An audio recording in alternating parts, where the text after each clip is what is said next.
دي. زه فکر کوم د افغانستان ټول وګړي به وایي چې خدای پاک دغه شپې زموږ د ژوند حساب کړي. موږ د تیرو 20 کلونو په دوران کې لومړی ځل دی چې په 2 شپو کې موږ یو افغان وینه نه ده لیدلې چې توی شوي وي، یوه مور نه ده بوره شوې، یوه خور زموږ نه ده کونډه شوې. په تیرو 2 شپو کې افغانانو د آرام ساه واخیستله. دا داسې حالت و چې د دې نه مخکې موږ په هره ورځ په اوسط ډول باندې د 1.5 تر 2.5 پورې مرګونه درلودل. په جنګ کې نه تیره شپه نه ابله شپه نه پرون ورځ نه ابله ورځ. په جګړه کې په ټول افغانستان کې تاسې شاهدان یاستئ چې موږ راپور نه لرو چې څوک دې وژل شوی وي. تر دې لوی تحول نور څه شی غواړي؟ نور افغانان له دې نه نور څه شی غواړي؟ زه حیران یم هغو خلکو ته چې هغوی اوس هم د دې اوضاع نه په طرز کې دي، په ویره کې دي. طالب تاسو وینئ چې ستاسو امن ساتي.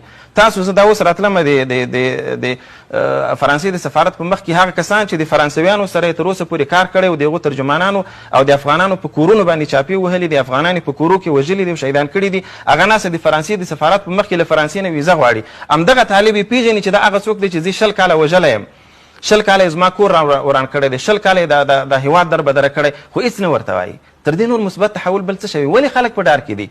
ولې خلک ځان هم خرابوي او دا وطن هم بدناموي؟ دا پرون چې کومې پیښې وشولې په میدان یوی کې، دا د افغانستان په تاریخ کې یو دردونکی انځور و. دا باید نه وای شوي. ولې د خلک په ویره کې دي؟ همدغه طالبان تاسو لیدل د میدان یوی په دروازو کې، تاسو ته زارۍ کولې چې ورونو موږ ستاسې ورونه یو راغلي یو، ستاسې د حفاظت په خاطر، موږ ستاسې د امن او ستاسې د عزت او ستاسې د ناموس په خاطر موږ راغلي یو دلته ستاسې امن ساتو، او تاسې له موږ نه تښتئ. چیرې تښتئ؟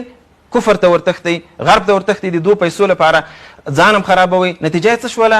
ځانونه یې بېعزته کړل، ځانونه یې ووژل، او د افغانستان په تاریخ کې افغانستان ته یو لویه بدنامي ور واړوله.